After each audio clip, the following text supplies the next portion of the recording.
Reshuffle ವಿಚಾರದಲ್ಲಿ ಚರ್ಚೆ ಆಗ್ತಾ ಇದೆ. ರೀಶಫಲ್ ವಿಚಾರದಲ್ಲಿ ಸಂಪುಟ ಪುನರಚನೆ ವಿಚಾರದಲ್ಲಿ ಮಾಡಲೇಬೇಕು. ರಾಹುಲ್ ಗಾಂಧಿ ಅವ್ರ ಜೊತೆ ಅವ್ರು ಯಾವಾಗ ಕರೀತಾರೆ, ಅದು ಜನವರಿನಲ್ಲಿ ಮಾತಾಡ್ತೀನಿ ಅಂತ ಹೇಳಿದೀನಿ. ಯಾವಾಗ ಕರೀತಾರೆ ಅವಾಗ ಹೋಗ್ತಾರೆ. ಸರ್, ಈ ಬಳ್ಳಾರಿ ಘಟ್ಟ ವಿಚಾರದಲ್ಲಿ ಸಿಐಡಿ ತನಿಖೆ ಆಗಬೇಕು ಅನ್ನುವಂಥದ್ದು ಒಂದ್ ಕಡೆಯಲ್ಲಿ. ನಾನು ಪರಮೇಶ್ವರ್ ಜೊತೆ ನನ್ನ ಜೊತೆ ಮಾತಾಡಿಲ್ಲ. ಅವರು ಪರಮೇಶ್ವರ್ ನಾಳೆ ಮಾತಾಡ್ತೀನಿ. ಬಟ್ ಭರತ್ ರೆಡ್ಡಿ ಅವರ ಬಗ್ಗೆ ಸಾಕಷ್ಟು ಚರ್ಚೆಗಳಾಗ್ತಿದೆ. ಭರತ್ ರೆಡ್ಡಿ ಅವರ ಗನ್ಮ್ಯಾನ್ಗಳೇ ಮಾಡಿರುವಂತದ್ದು, ಶೂಟ್ ಮಾಡಿರುವಂತದ್ದು. ನೋಡೋಣ, ಈಗ ತನಿಖೆ ಆಗ್ಲಿ. ತನಿಖೆಯಿಂದ ಹೊರಬಂದ ಮೇಲೆ ಗೊತ್ತಾಗ್ತದಲ್ಲ ಸತ್ಯ ಏನು ಅಂತ.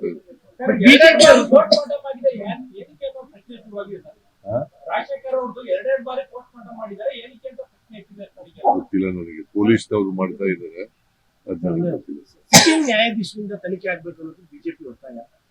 ಸಿಟ್ಟಿಂಗ್ ನ್ಯಾಯಾಧೀಶ ಆಗ್ಬೇಕು. ನಮ್ಮ ಪೊಲೀಸ್ನವರು ತನಿಖೆ ಮಾಡಿದ್ರು, ಈ ಅವ್ರಿಗೆ ಇನ್ವೆಸ್ಟಿಗೇಷನ್ ಮಾಡ್ತಾ ಇದ್ದಾರೆ. ಇನ್ವೆಸ್ಟಿಗೇಷನ್ ಮಾಡಿ ಗೊತ್ತಾಗ್ಲಿ ಸತ್ಯ ಏನು ಅಂತ ಗೊತ್ತಾಗ್ಲಿ. ಅದಾದ್ಮೇಲೆ ಮಾತಾಡ್ತೀವಿ.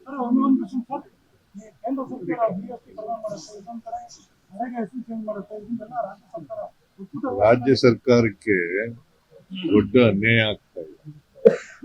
ಕೇಂದ್ರದಿಂದ ದೊಡ್ಡ ಅನ್ಯಾಯ ಆಗ್ತಾ ಇದೆ. GST ಇಂದ ಸುಮಾರು 12,000 ರಿಂದ 15,000 ಕೋಟಿ ಒಂದು ವರ್ಷಕ್ಕೆ ನಷ್ಟ ಆಗ್ತದೆ ರಾಜ್ಯಕ್ಕೆ. ಇದರಿಂದ ಇದೇನಾಗ್ತದೆ, ಎಂಟೈರ್ ಮನ್ರೇಗಾ ಕೇಂದ್ರ ಸರ್ಕಾರದಲ್ಲಿ ದುಡ್ಡು ಕೊಡ್ತಾ ಇದೆ. ಅದು ಇವತ್ತಿನಿಂದಲ್ಲ, ಮನಮೋಹನ್ ಸಿಂಗ್ ಅವ್ರ ಕಾಲದಲ್ಲಿ ಪ್ರಾರಂಭ ಆಯಿತು. ಇದು 20 ವರ್ಷಗಳ ಹಿಂದೆ ಪ್ರಾರಂಭ ಆಗಬೇಕು. ಅವತ್ತಿಂದ ನಡ್ಕ ಬಂದಿತ್ತು 20 ವರ್ಷಗಳಿಂದ. ಈಗ ಏನಾಗಿದೆ, ಮನ್ರೇಗಾ ಅದನ್ನ ರಿಪೀಲ್ ಮಾಡ್ಬಿಟ್ಟಿದೆ. ರಿಪೀಲ್ ಮಾಡಿ ಈಗ ಮಹಿಳೆಯರು, ಬಡವರು, ಸಣ್ಣ ರೈತರು ಅವರೆಲ್ಲ ಅವರೇ ಸೂಚಿಸ್ತಿದ್ರು. ಕೆಲಸ ಡಿಮ್ಯಾಂಡ್ ಇತ್ತು, ಈಗ ಡಿಮ್ಯಾಂಡ್ ಹೋಗ್ಬಿಟ್ಟದೆ. 100 ದಿನ ಅವ್ರ ಕೆಲಸ ಬೇಕು ಅಂತಂದ್ರೆ ಕೊಡಬೇಕಾಗಿತ್ತು. ಮತ್ತೆ ಇದು ಮೂಲಭೂತವಾದಂತ ಹಕ್ಕು. ಈ ಮೂಲಭೂತ ಹಕ್ಕಿನ ಕಿತ್ಕೊಳ್ತಕ್ಕಂಥ ಕೆಲಸ ಮಾಡಿದ್ದಾರೆ ಕೇಂದ್ರ ಸರ್ಕಾರ. ಕಿತ್ಕೊಂಡಿದೆ. It is totally wrong. It is unconstitutional.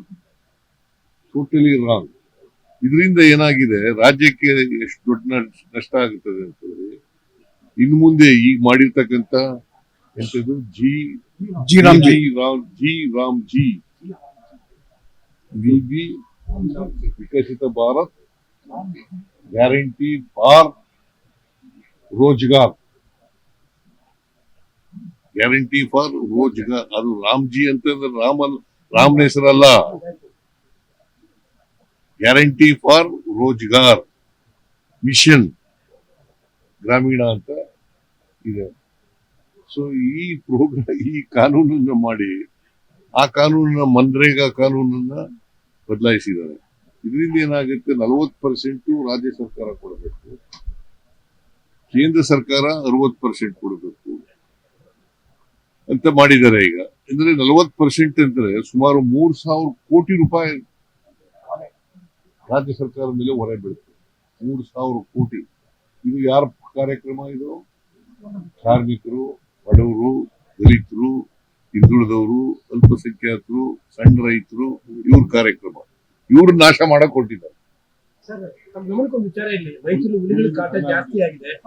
Airport ಅಲ್ಲೂ ಕೂಡ ಬೆಳಿಗ್ಗೆ ಒಂದು ಹುಲಿ ಕಾಣಿಸ್ಕೊಂಡಿದೆ. ಹುಲಿಗಳ ಹಿಡಿಯೋ ವಿಚಾರದಲ್ಲಿ ಏನಾದ್ರು ಕ್ರಮ ತಗೊಳ್ತೀವಿ? ಅಲ್ಲ, ಹುಲಿ ಹಿಡಿದು ಅದಕ್ಕೆ ನಾನು ಹೇಳಿದ್ದೀನಿ. ಈಗ ಫಾರೆಸ್ಟ್ ಡಿಪಾರ್ಟ್ಮೆಂಟ್ ನಾಳೆನೂ ಹೇಳ್ತೀನಿ, ನಾಳೆ ಮೀಟಿಂಗ್ ಮಾಡ್ತೀನಿ. ಸೋಫಾರ್ 28 ಹುಲಿಗಳು ಹಿಡಿದಿದ್ದಾರೆ. 28 ಹುಲಿಗಳ ಸಂಖ್ಯೆ ಜಾಸ್ತಿ ಆಗ್ಬಿಟ್ಟಿದೆ. ಹುಲಿಗಳ ಸಂಖ್ಯೆ ಜಾಸ್ತಿಯಾಗಿ ಕಾಡಿನಿಂದ ಹೊರಗಡೆ ಬರ್ತಾ ಇದೆ. ಸೊ ಇವು ನಂಜನಗೂಡು ಕಡೆಯಿಂದ ಬಂದಿರ್ತಕ್ಕಂಥದ್ದು ಅಂತ ಹೇಳ್ತಾರೆ.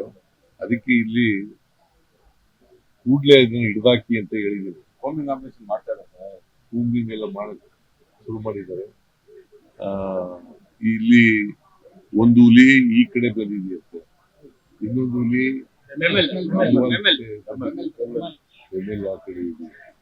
ಎರಡನ್ನೂ ಹಿಡೀರಿ ಅಂತ ಹೇಳಿದೀನಿ. ಜೊತೆಗೆ ಬೇರೆ ಕಾರ್ಡ್ಗಳಿಗೆ ವರ್ಗಾವಣೆ ಮಾಡಿ ಅಂತ ಹೇಳಿದೀನಿ. ಹಿಡಿದು ವರ್ಗಾವಣೆ ಮಾಡಿ. ಅರಮನೆ ಮುಂದೆ ವರುಣ್ ನಿವಾಸ ಆಯ್ತಲ್ಲ, ಇದು ಅಮಾಯಕ ಲೇಡೀಸ್ ಸತ್ತಿದ್ದಾರೆ. 5 ಲಕ್ಷ ಪರಿಹಾರ ಕೊಡ್ತೀವಿ. ಕೊಡ್ತೀವಿ 5 ಲಕ್ಷ ಕೊಡ್ತೀವಿ ಪರಿಹಾರ. ನಮ್ಗೆ ಹೊಸ ವರ್ಷ ಶುಭಾಶಯಗಳು. ನಿಮ್ಗೂ ಎಲ್ರಿಗೂ ಕೂಡ ಇರ್ಲಿಲ್ಲ. ಹೊಸ ವರ್ಷದ ಶುಭಾಶಯಗಳು. ಒಳ್ಳೆದಾಗಲಿ ಸರ್. ಮೈಸೂರಿನ ಎಲ್ಲ 5 ಲಕ್ಷ ರೂಪಾಯಿ. All the best for budget. Thank you. All the best for budget. ನಿರ್ಭೀತ, ನಿಷ್ಪಕ್ಷಪಾತ, ವಿಶ್ವಾಸಾರ್ಹ ಸುದ್ದಿಗಳಿಗೆ ಮತ್ತೊಂದು ಹೆಸರಾಗಿರೋ ನ್ಯೂಸ್ 18 ಕನ್ನಡ ಈಗ ಆಪ್ನಲ್ಲೂ ಲಭ್ಯ ಇದೆ. ದಯವಿಟ್ಟು ಇಲ್ಲಿರೋ QR ಕೋಡ್ ಅನ್ನ ಸ್ಕ್ಯಾನ್ ಮಾಡಿಕೊಂಡು ಆಪ್ ಡೌನ್ಲೋಡ್ ಮಾಡೋದಕ್ಕೆ ಮರಿಬೇಡಿ. ನಿಮ್ಮ ಬೆಂಬಲ ಹೀಗೆ ಸದಾ ನಮ್ಮೊಂದಿಗಿರಲಿ. ಧನ್ಯವಾದ.